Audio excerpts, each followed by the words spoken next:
Bueno, hacía tiempo que no me pasaba por aquí, por las redes de JJ, y a petición de Laura y Álvaro, tenemos un problema de que hay mucho menos producto que gente comprando propiedades.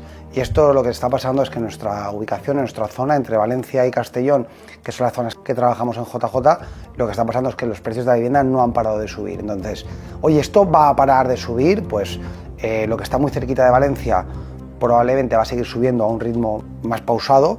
Lo que está más en plan a Baixa Castellón, Burriana y demás, vamos, vienen un par de años muy rápido para arriba, va a seguir subiendo, con lo cual este 2026 lo que preveo es que las viviendas van a seguir subiendo, que la obra nueva va... Vais a ver en Hortanor cómo plantan 12-15 grúas, pero vamos, solo las nuestras van a ser 12-15 grúas para este 2026. Entonces yo lo que os diría es tener muy claro lo que queréis, eliminar todos los lacitos de vuestra propiedad de deseos que queréis en lo de comprar, ampliar un poco el radio de búsqueda e intentar conseguir esa vivienda que te permita comprar una.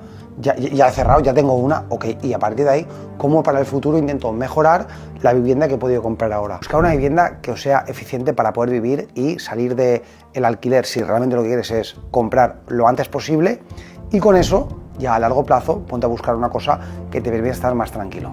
Pero si no, y confiar en una inmobiliaria, si no, no vais a llegar, va a ser muy complicado.